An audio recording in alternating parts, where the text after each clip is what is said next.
ایک آدمی تھا تو اس کی بیوی انتقال کر گئی اور اس نے طلاق دے دی.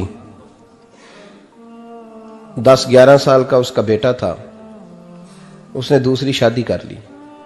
ایک دن اپنے بیٹے سے کہنے لگا, بیٹے وہ سگی اماں ٹھیک تھی یا یہ والی ٹھیک ہے؟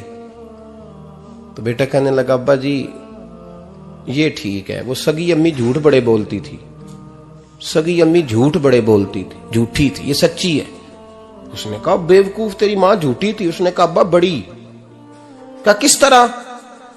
کہنے لگا, ابا جی میں نا کبھی, آپ کو پتا میں شرارتی ہوں, کبھی میں شرارت کرتا تھا نا, کوئی برتن توڑ دیتا تھا تو میری سگی اماں مجھے تھپڑ مار کے باہر نکالتی تھی. کہتی تھی میں تالا لگاؤں گی باورچی خانے کو, تجھے ساری رات روٹی نہیں دینی, تو آج بھوکا ہی رہے گا, بالکل نہیں دینا, ساری رات نہیں دینا. بڑے دعوے کرتی تھی, قسمیں اٹھاتی تھی, پر بڑی جھوٹی تھی. آدھا گھنٹہ بھی نہیں گزرتا تھا تو گلیوں میں مجھے ڈھونڈنے لگ جاتی تھی, ڈھونڈ کے لاتی تھی, ڈھونڈ کے, اور لا کے نا تو غلطی میری ہوتی تھی, رونا میری اماں شروع کر دیتی تھی. وے اوے مینو نہ ستایا کر وے پترا. پھر میری مرضی کا کھانا مجھے پکا کے دیتی تھی, میری مرضی کا. اور پھر میری اماں مجھے تحفہ بھی دیتی تھی. ابا جی وہ جھوٹی تھی, پہلے کہہ رہی تھی ساری رات نہیں دینا, اب آدھا گھنٹہ. یہ بڑی سچی ہے, جواب بھائی ہے. میں شرارت کرتا ہوں تو تھپڑ مار کے نکال دیتی ہے, کہتی ہے روٹی نہیں دینی. پھر میں ساری رات رو کے گزارتا ہوں پر نہیں دیتی. یہ سچی ہے, وہ جھوٹی تھی. تو ماں کے درد کو کیا سمجھے؟ بچے تو کہتے ہیں اماں نے ہمیں قید کر دیا, اماں کہتی ہے میری مرضی سے کھاؤ. اور تجھے نہیں پتا اس نے قید نہیں کیا, وہ تم سے پیار بڑا سچا کرتی, اور بڑا سچا پیار کرتی ہے تیرے ساتھ, بڑا سچا. بیٹا برگر کھا کے آ جاتا ہے, اماں کہتی ہے روٹی کھا لے, کہتا نہیں آپ نے بینگن پکائے ہوئے میں نے نہیں کھانے. تو اماں منتیں کرتی ہے, کہتی ہے چل توں دس کی کھانا ہے, تینوں سیویاں نہ بنا دیاں, فٹافٹ دال پک جائے گی, کیا کھائے گا؟ ابا جی میری طرح قریب سے کہتے ہیں چھڈ پرا, بھوک لگے گی تو آپ ہی کھا لے گا. لیکن اماں کہتی ہے اس نے روٹی نہ کھائی تو مجھے نیند نہیں آئے گی. تو اس درد کو سمجھنا. میں غلام ہوں ایک آستانے کا, اور میں سمجھتا ہوں جو کسی کا مرید ہی نہیں اس پر تو سایہ ہی نہیں, اسے چاہیے کسی بزرگ کا سایہ حاصل کرے. لیکن بھائی یہ بات بھی بڑی سچی ہے کہ میرے جیسے پیر کے ہاتھ میں 5000 روپیہ نذرانہ دو نا, پیر صاحب دعا کرنا, تو پیر صاحب نے دعا پکی یاد کی ہوئی ہے سب کے لیے, رٹی رٹائی, اللہ خیر کرے اللہ بھلا کرے, اور سب کے لیے رٹا لگایا ہوا ہے. اور اماں کو بیٹا ویسے ہی کہہ جائے, ویسے ہی, اماں میں انٹرویو دینے جا رہا ہوں ذرا دعا کرنا, وہ بیبیاں منگا کے دعائے تنجینہ پڑھانا شروع کر دیتی ہے, اور ساری رات مسلح پہ بیٹھی. اس درد کو سمجھنا. اور بھائی بڑا ویل ڈریس بیٹا ہوتا ہے, ویل ڈریس نوجوان, وہ 18,000 کا جوڑا پہنتا ہے, 7,000 کا جوتا خریدتا ہے, وہ قیمتی قسم کی گھڑی استعمال کرتا ہے. لیکن اسی بچے کے جب اپنے بچے ہوتے ہیں نا تو بی بی کو کہتا ہے یہ لے 10,000 روپیہ, بچوں کے کپڑے خرید لے, میرے صحیح ہیں ابھی کل ہی تو خریدے تھے. اور باپ, اور تو سمجھا ہی نہیں یار, 30 سال باپ نے جوانی ساری سعودی عرب کو دے دی, لیکن تیرا خیال رکھا.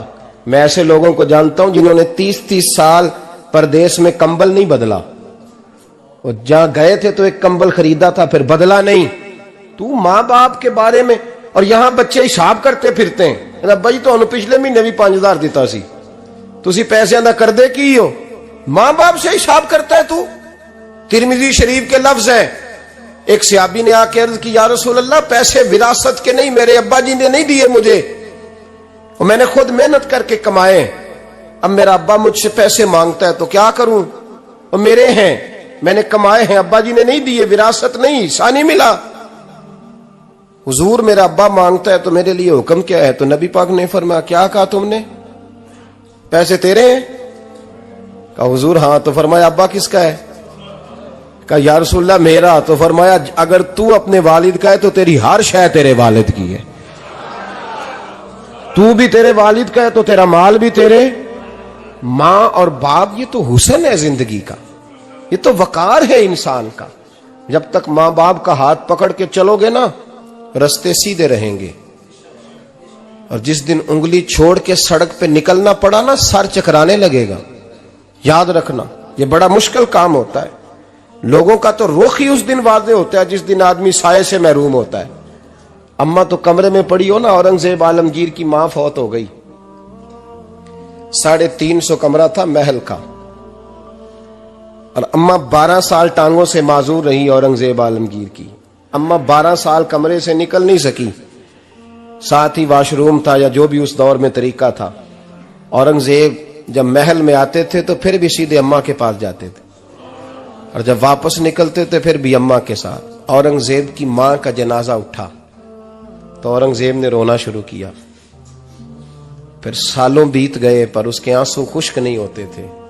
ایک شخص نے کہا تیری کوئی انوکھی مر گئی ہے, ساری دنیا کی مرتی ہیں.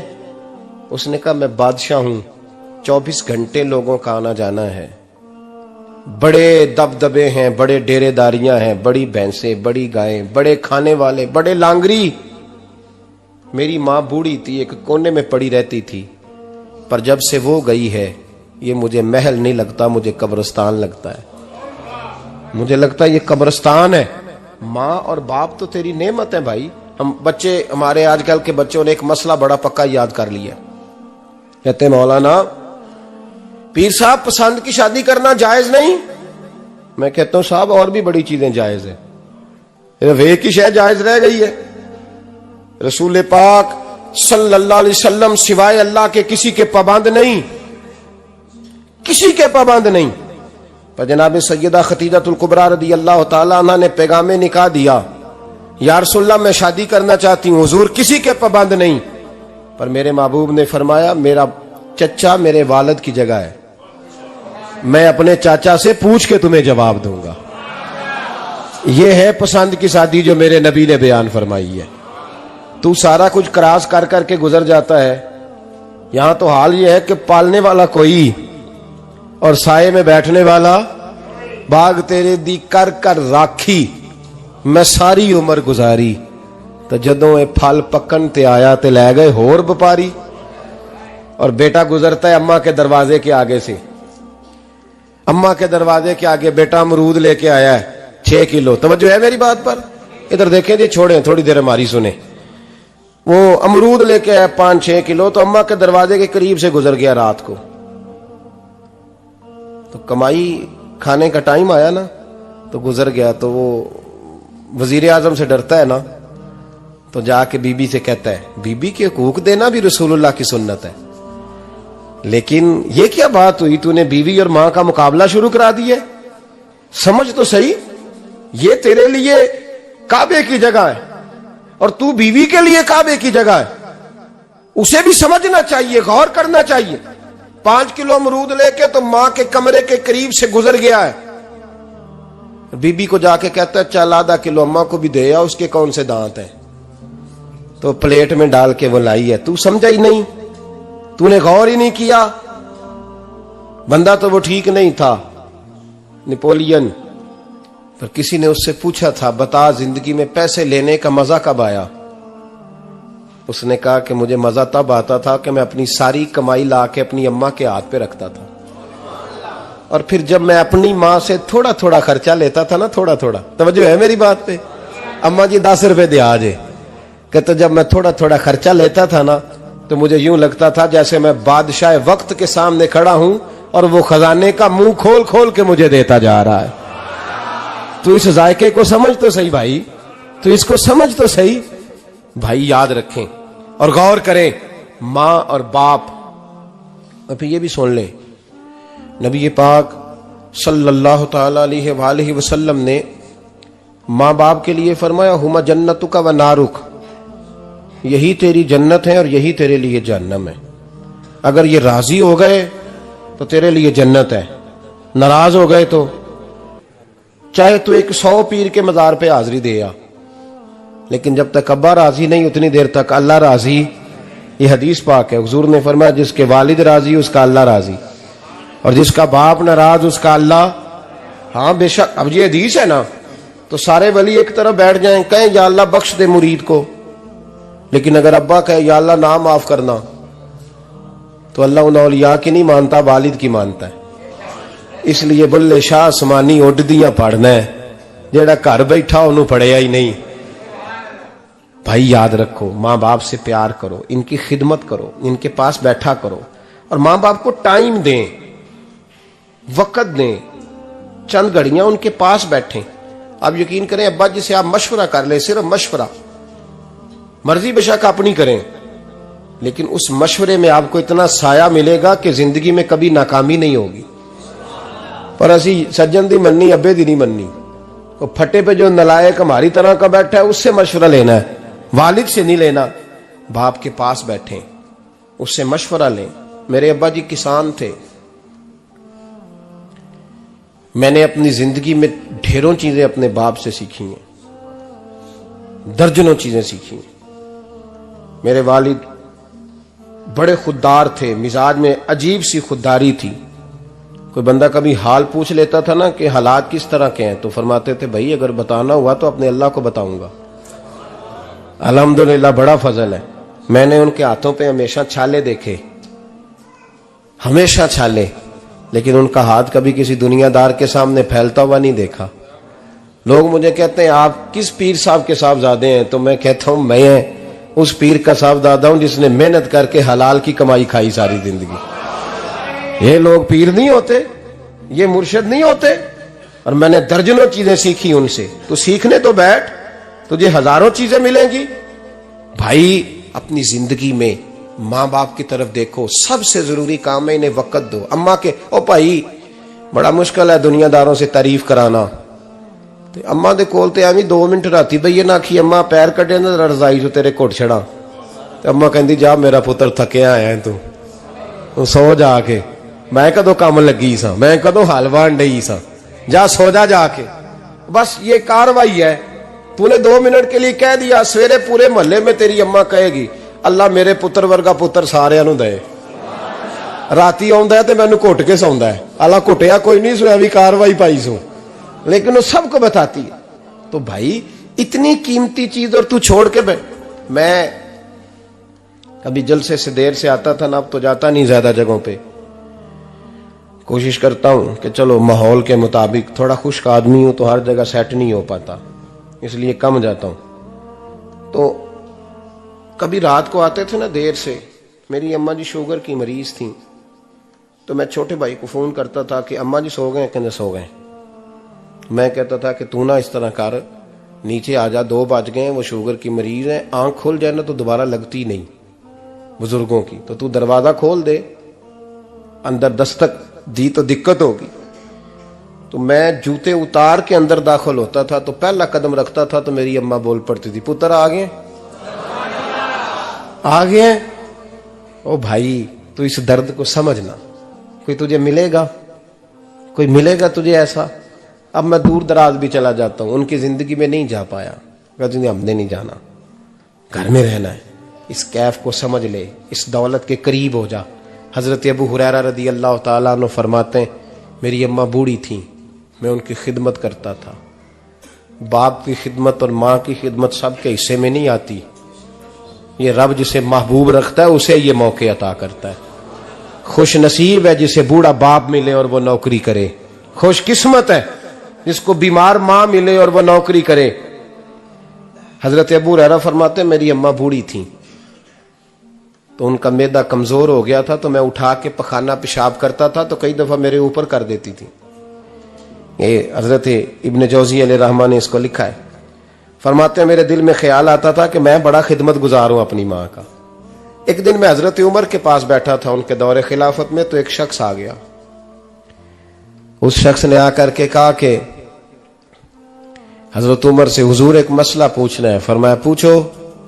وہ کہنے لگا حضور میری اماں بوڑھی ہو گئی ہے، بیمار رہتی ہے، مریضہ ہے، مجھے آواز دیتی ہے بیٹے پیشاب آیا ہے، آواز دیتی ہے تو میں اماں کو اٹھاتا ہوں، ابھی میں بیت الخلاء تک واش روم تک جاتا نہیں کہ میری اماں میرے اوپر پیشاب کر دیتی ہے۔ حضرت عمر سے کہنے لگا حضور بچپن میں اماں پہ پیشاب کرتا تھا، اب اماں میرے اوپر کر دیتی ہے تو حق ادا ہو گیا نا۔ حضرت ابو ہریرہ کہتے ہیں جب اس نے سوال پوچھا تو میرے بھی کان کھڑے ہو گئے۔ میں نے کہا یہ تو میرے والا مسئلہ پوچھ رہا ہے، میرے والا مسئلہ پوچھ رہا ہے۔ میرے پاس ایک دوست جمعہ پڑھنے آتے ہیں بڑی دور سے، مجھے کہنے لگے حضرت صاحب جدوں بھی میں آنا نا تسی میری ہوئی گل چھیڑ دیندے ہو, وہ جو بات ہوتی ہے نا بالکل میری ہوتی ہے. میں نے کہا نہیں یار, جو میں کر رہا ہوتا ہوں وہ میری بھی ہوتی ہے, وہ سارے معاشرے کی ہوتی ہے. ہمیں لگتا ہے کہ میری ہو رہی ہے, حالانکہ وہ بات ہماری سب کی مشترکہ ہوتی ہے. سن لیں اور یاد رکھ لیں. حضرت ابو ہریرہ فرماتے ہیں میرے کان کھڑے ہو گئے. میں نے کہا اس نے تو میری بات پوچھنی شروع کر دی. حضرت فاروق اعظم سے کہنے لگا حضور بچپن میں اماں پہ پیشاب کرتا تھا, وہ میرے اوپر کر دیتی ہے تو حق ادا ہو گیا؟ حضرت عمر کہنے لگے نہیں کوئی نہیں ہوا. اس نے کہا حضور مجھے سمجھائیں, وہ سارے کام جو میں اماں کے ساتھ کرتا تھا اماں میرے ساتھ کرتی ہے تو کیوں نہیں ہوا؟ حضرت عمر کہنے لگے بھائی پیشاب تو بھی اماں پہ کرتا تھا اور اماں بھی تیرے اوپر کرتی ہے, پر تیری اور تیری ماں کی سوچ میں بڑا فرق ہے. اس نے کہا حضور کس طرح؟ تو کیا جواب ہے سیدنا فاروق اعظم کا, لو کان نبی بعد لکان عمر ابن خطاب. کیا جواب ہے؟ حضرت عمر فرمانے لگے تیری اور تیری ماں کی سوچ میں بڑا فرق ہے. کہا حضور کس طرح؟ فرمایا جب تیری اماں تیرے اوپر پیشاب کرتی ہے نا تو دعا کرتا ہے کہ یا اللہ بوڑھی ہو گئی ہے اسے پردہ دے دے, اور جب تو اپنی اماں پہ پیشاب کرتا تھا تو وہ دعا کرتی تھی یا اللہ میرے لال کو لمبی زندگی عطا فرما. فرمایا یہ تیرا اور اس کا فرق ہے, تو پردے کی دعائیں.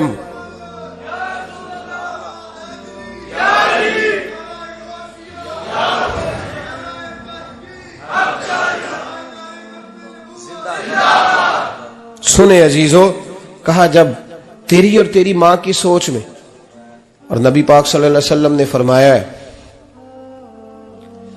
جتنے بھی گناہ انسان کرتا ہے نا اللہ کریم سزا کو روک دیتا ہے, قیامت میں سزا دے گا.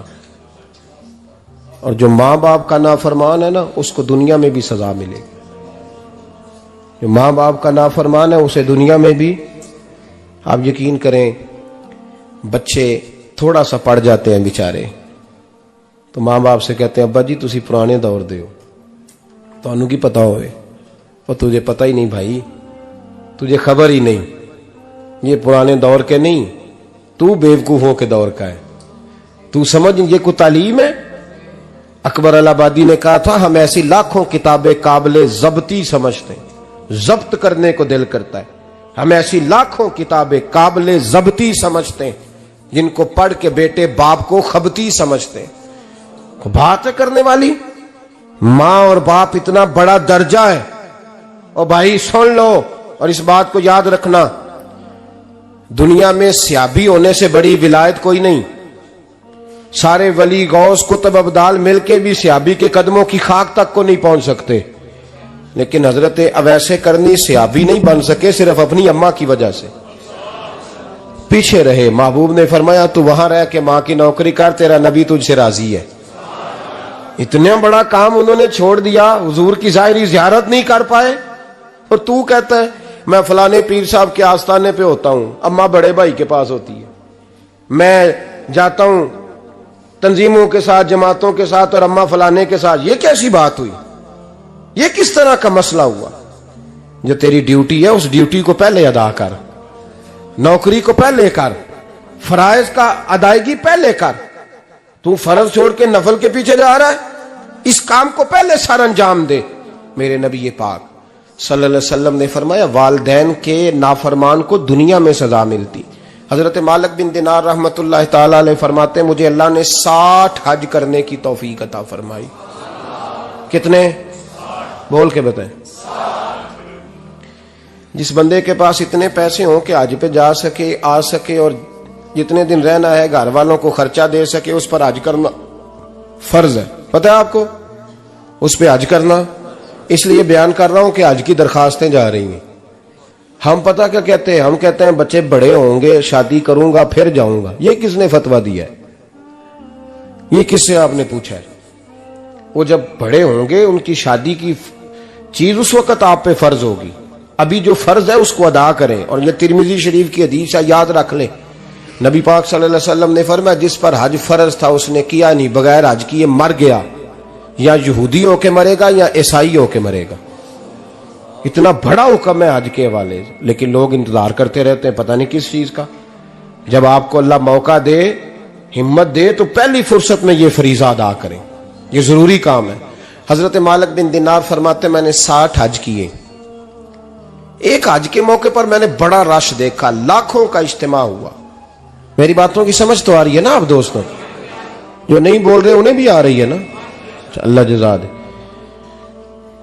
کہتے ہیں لاکھوں کا مجمع تھا، تو میرے دل میں خیال آیا، میں نے کہا اے اللہ، اتنے لوگ آئے ہیں، ان کا حج قبول بھی ہوا ہے کہ نہیں؟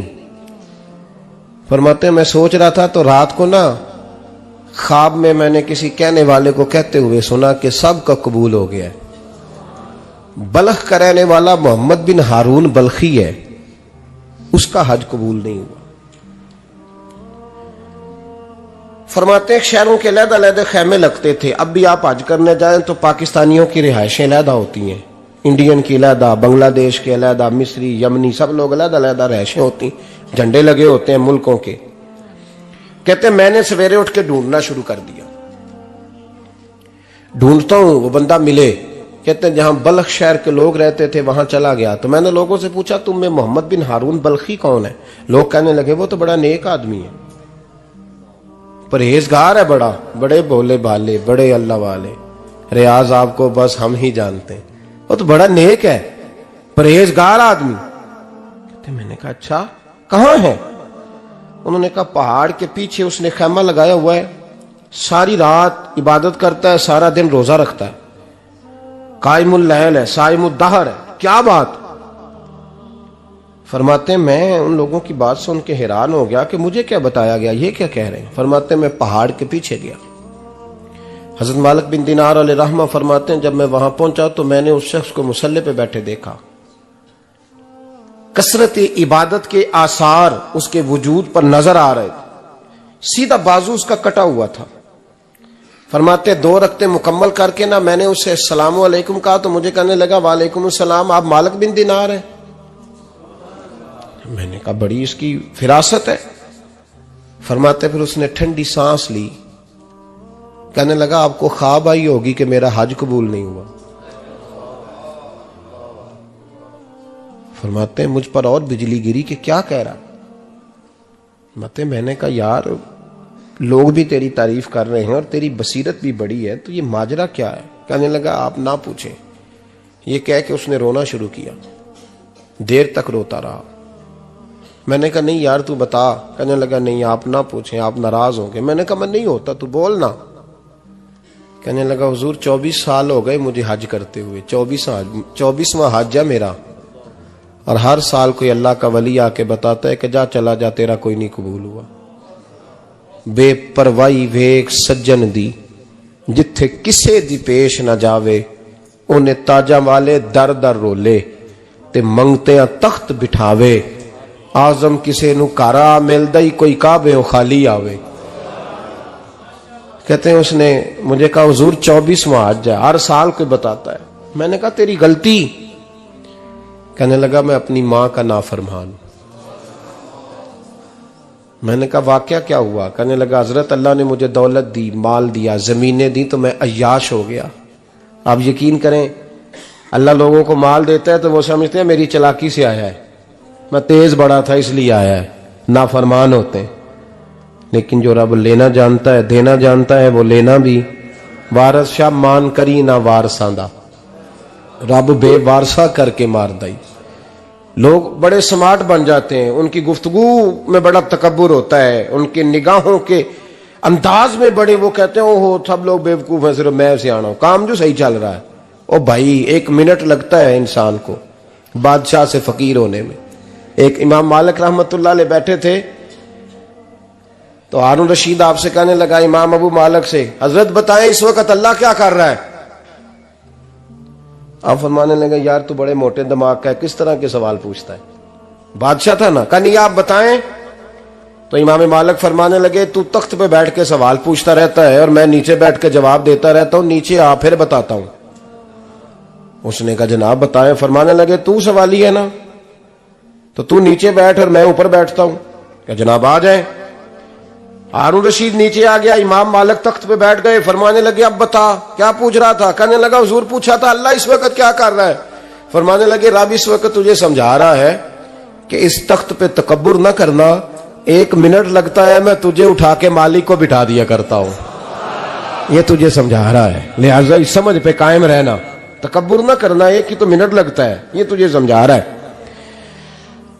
تو وہ شخص کہنے لگا محمد بن ہارون بلخی امام مالک بن دینار سے کہ حضور بڑی دولت تھی تو میں عیاش ہو گیا تھا، رمضان کا مہینہ تھا، اماں تندور میں روٹیاں لگا رہی تھی، میں شراب پی کے گھر آ گیا. ہمارے ہاں یہ بھی فیشن ہے نا، اب مہندی والے دن چودھری صاحب کے ڈیرے پہ جوان شراب پیتے ہیں تو پوچھتے ہیں حاجی صاحب آپ تو حاجی بھی ہیں تو ڈیرے پہ منڈے کیا کرتے رہے؟ کہتے میں ڈیرے تے سا مینوں نہیں پتا، وہ کار لگے سن. حاجی صاحب آپ کو سارا پتا ہے اور اللہ آپ سے پوچھ لے گا. یہاں تو کوئی آدمی چپ کر جائے گا آپ کے قلوں کی وجہ سے، لیکن عرش کے مالک کو بھی تو جواب دینا ہے کہ نہیں؟ کیا طریقہ ہے؟ دیکھیں نا، کول والے دن محفل اور مہندی والے دن اللہ سے صرف دکھوں کا رشتہ ہے، رسول اللہ سے صرف غموں کا رشتہ ہے. اگر تو نے ڈھول ڈمکا شور شرابہ کیا ہے شادی والے دن تو کول والے دن بھی بجا، تیرا پتا چلے، جنازے پہ بھی بجا. کیا تماشا ہے؟ مذہب صرف رسم ہے، ضرورت ہے. کوئی مر گیا تو قرآن پاک کھول لو، باقی جو مرضی کرو. حج بھی کیتی جاندے ہو، لو بھی پیتی جاندے ہو، کھو کے مال یتیماں دا پیج مسیتی جاندے ہو، پھٹ دلاں دے سیندے نہیں، ٹوپیاں سیتی جاندے ہو، نفس تے چھری پھیر دے نہیں، بکرے کیتی جاندے ہو، فرض پلائی بیٹھے ہو، نفلاں نیتی جاندے ہو. او دسو تے سی بلے نو اے کی کچھ کیتی جاندے ہو، او دسو تے سی بلے شاہ نو کی کچھ کیتی جاندے ہو. کوئی طریقہ ہے؟ کول شریف پہ مولوی صاحب تشریف لائیے گا، ابا جی کے کول ہے تو میں تو کہتا ہوں بجا نا بینڈ باجے والا آج بھی، تیرا پتہ چلے کہ یہ دو کام کیسے ہوتے ہیں. تو کس طرح دو کشتیوں کا سمجھ نہیں آتی بات کی. میں تو جاتا ہی نہیں بینڈ باجے والی شادی پہ، میں کہتا ہوں جب کو مردی پڑھا لو نے کہا ہم سے نہیں دو کام ہوتے.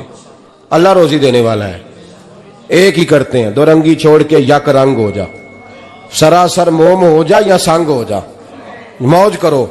ہم اس چکر میں پڑتے ہی نہیں، ہم وہ راستہ ہی چھوڑ دیتے ہیں جو ہماری طبیعت کے مطابق نہیں ہوتا. بس ختم ہو گئی بات. اس لیے غور کریں اور یاد رکھیں اس بات کو.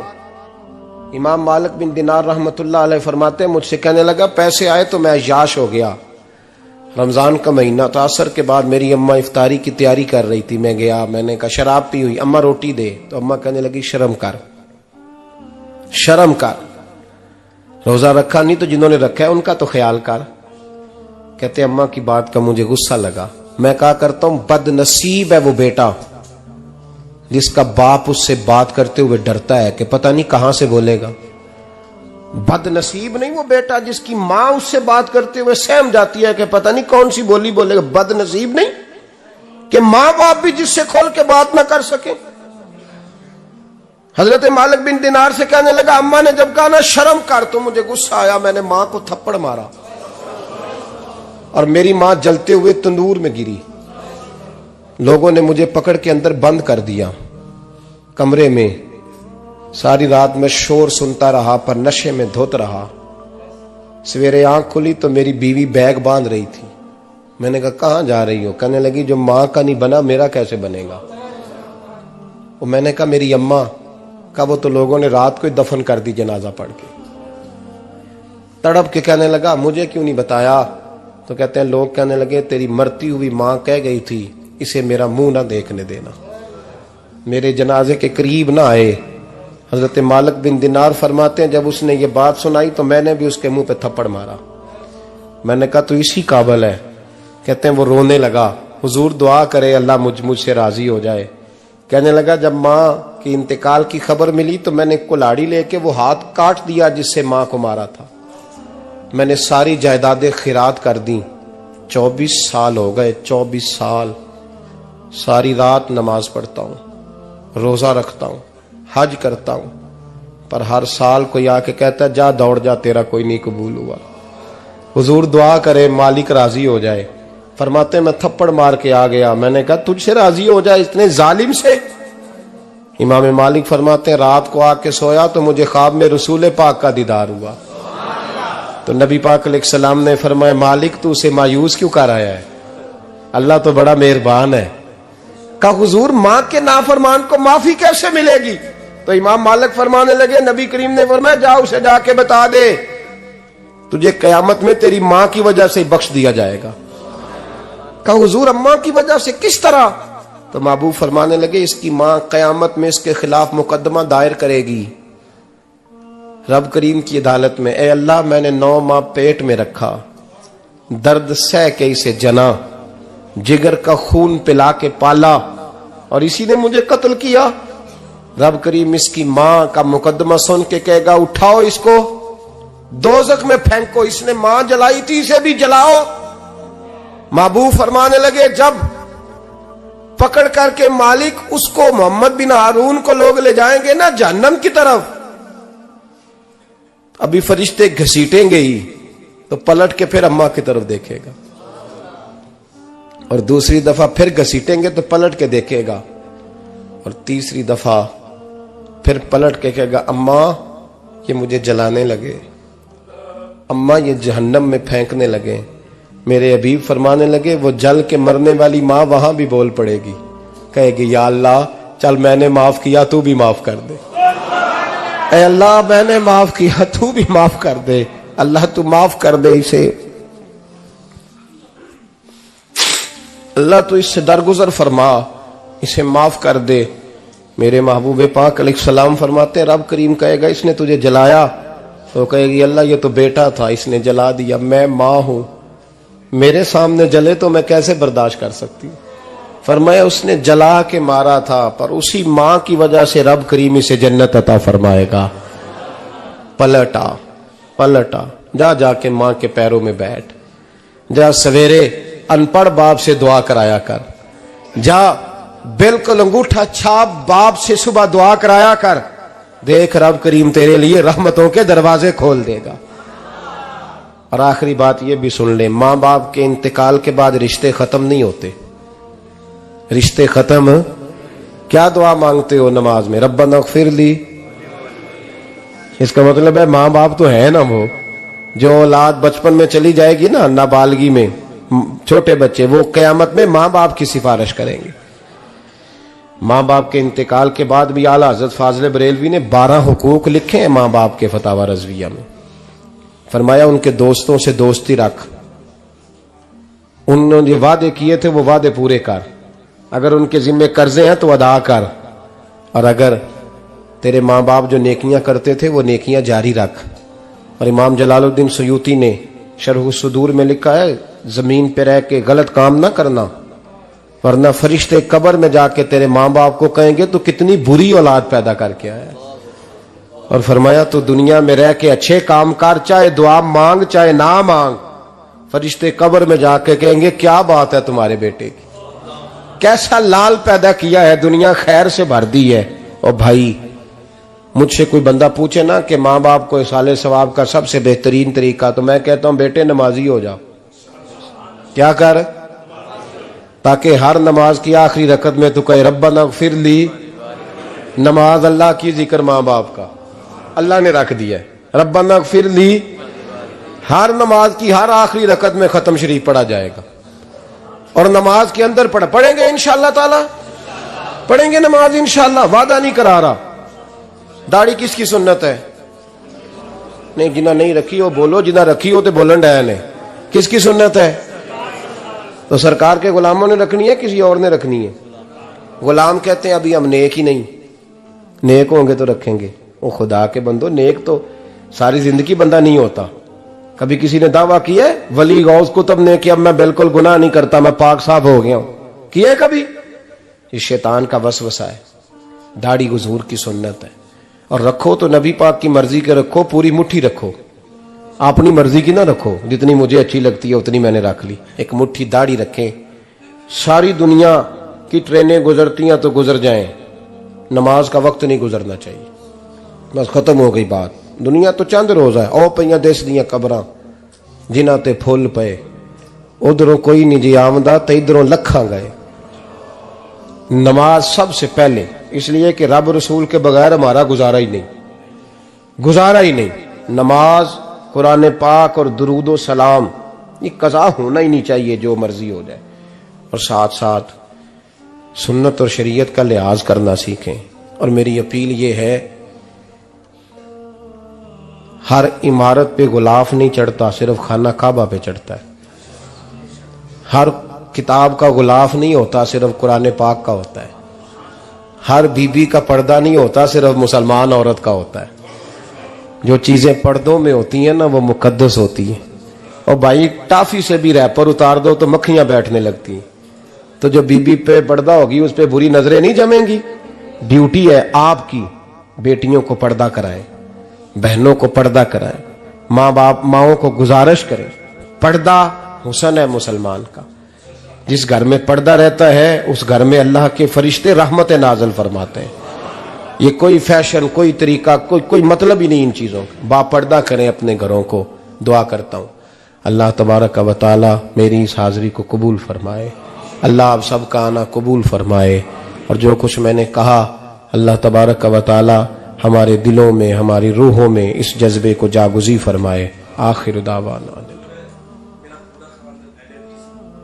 اللہ سلامت رکھے۔ اب کافی نہیں ہو گیا کام؟ میں تقریر بھی اتنی کرتا ہوں 35-40 منٹ کی، یہاں تو کچھ زیادہ ہو گئی ہے میرا خیال ہے، تھوڑی بات کرنے کی کوشش کیا کرتا ہوں۔ چلو میری رائے یہ ہے کہ خوراک تھوڑی ہو تو ہضم جلدی ہو جاتی ہے۔ ارسلان صاحب سے میں نے کہا میرا کھانا نہ پکانا، میرا موقف یہ ہے کہ محفلیں سستی کرنی چاہیے تاکہ زیادہ ہونی شروع ہو جائیں۔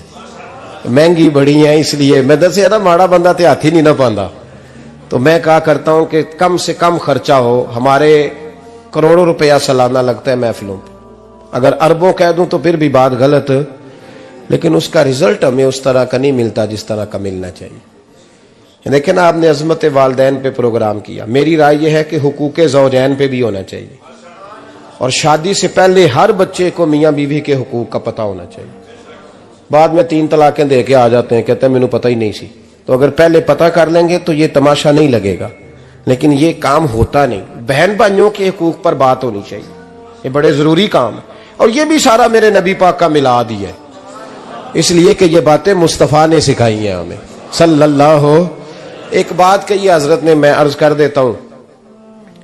محدث ابن جوزی رحمۃ اللہ علیہ ایک بزرگ کے بارے میں فرماتے ہیں، وہ کہتے ہیں کہ بعض لوگوں نے تو ان کا اپنا نام لکھا ہے، اور بعض جگہ پہ ایک اور بزرگ کا ذکر ہے، اور بیان روایت حضرت محدث ابن جوزی فرماتے ہیں۔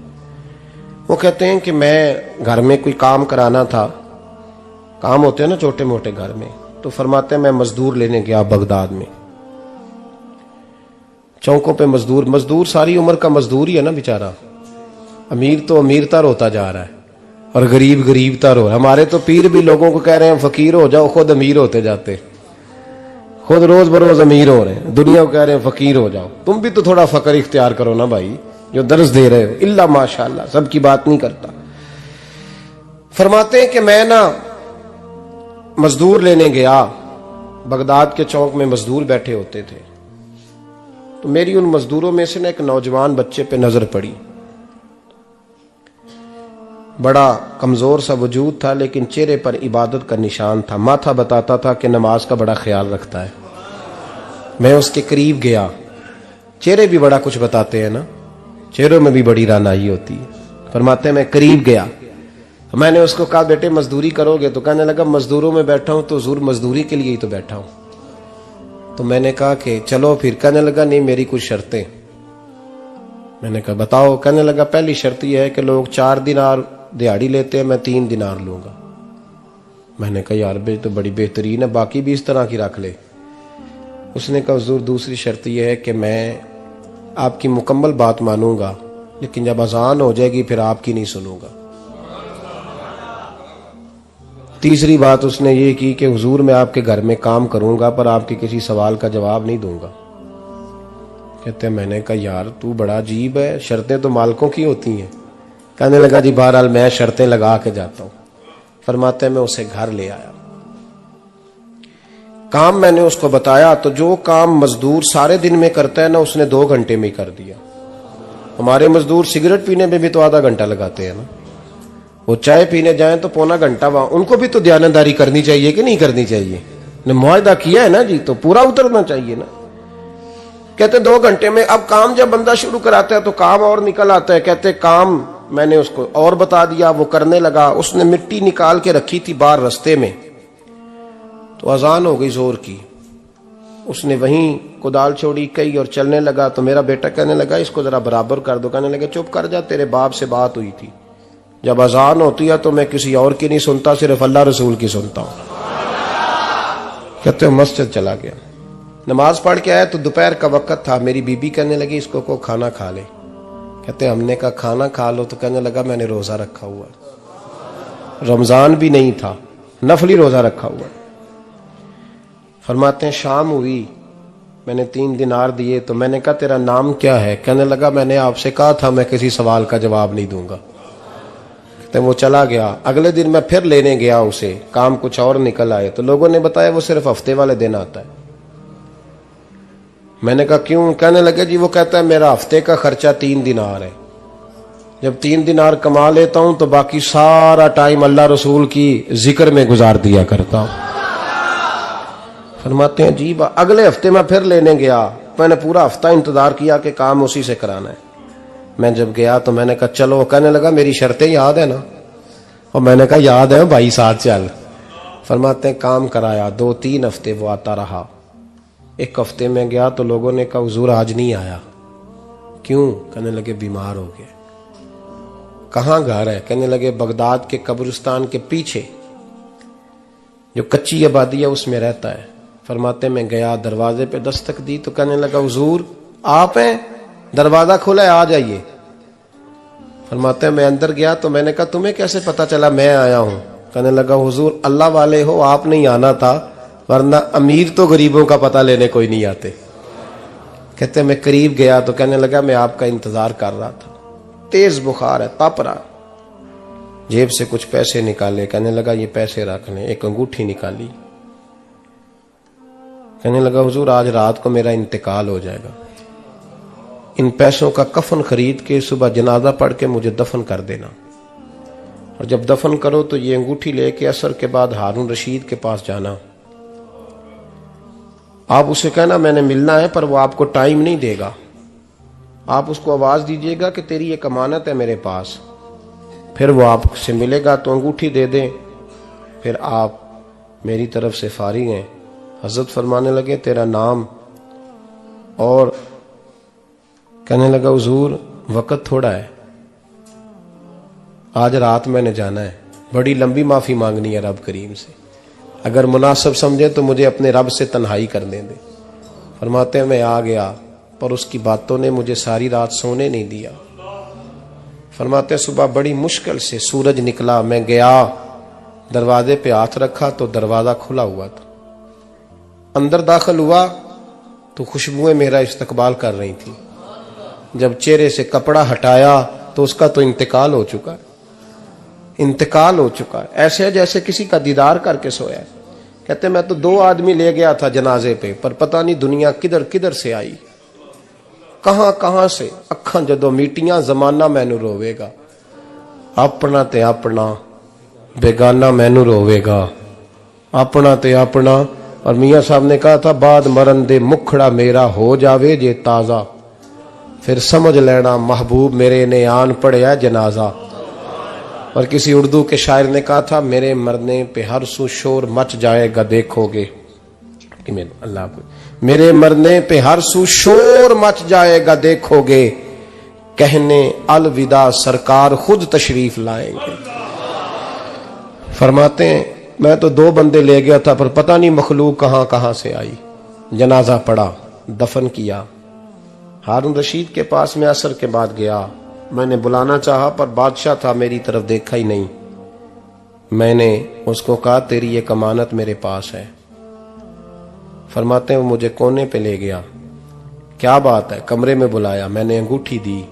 ہارون رشید تو چیخے مارنے لگا, کہنے لگا انگوٹھی والا کہاں ہے؟ میں نے کہا وہ تو انتقال کر گیا. کہنے لگا مجھے قبر پہ لے چل. کہتے میں قبر پہ لایا تو وہ لیٹ گیا, تڑپ کے رونے لگا. میں نے کہا میرا کلیجہ پھٹ جائے گا, نہ اس نے کچھ بتایا نہ تو نے بتایا, یہ کون تھا؟ تو ہارون رشید کہنے لگا یہ میرا بیٹا تھا. میں نے کہا تیرا بیٹا اور مزدور؟ کہنے لگا حضور یہ حضرت داؤد تائی کے پاس بیٹھا کرتا تھا، ان کا مرید تھا، مجھے روز کہتا تھا ابا تو نے بڑی دنیا کٹھی کر لی ہے، مرتے وقت تجھ سے ٹانگیں سمیٹی نہیں جائیں گی، اتنا حساب نہیں تو دے سکے گا۔ میں اس کو سمجھا دیتا، اس کی اماں سمجھا دیتی، یہ روز ہمیں کہتا چھوڑ دو آ جاؤ اللہ رسول کی بارگاہ میں جھک جائیں، ہم سمجھ۔ ایک دن یہ چلا گیا، کہنے لگا پھر تمہارا راستہ اور ہے اور میرا راستہ اور ہے۔ یہ سونے کی انگوٹھی غلطی سے اس کے پاس رہ گئی تھی، غلطی سے ہیرے کی انگوٹھی چلی گئی۔ کہنے لگا دیکھو میرے بیٹے نے آج وہ بھی واپس کر دی ہے۔ پھر تڑپ کے کہنے لگا ہارون رشید تھا تو یہ میرا بیٹا، پر میرا مرشد نکلا، میرا پیر نکلا۔ بھائی زندگی تو بڑی تھوڑی ہے نا۔ بابا صاحب نے کہا تھا اٹھ فریدہ ستیا، اور داڑھی آ گیا پور، اگا نیڑے آ گیا، پچھا رہ گیا دور۔ اٹھ فریدہ ستیا خلقت ویکھن جا، متے کوئی مل جائی بخشیا تے تم ہی بخشیا جا۔ اٹھ فریدہ ستیا چاڑو دے مسیت، تو ستے رب جاگدا تیری ڈاڈے نال پریت۔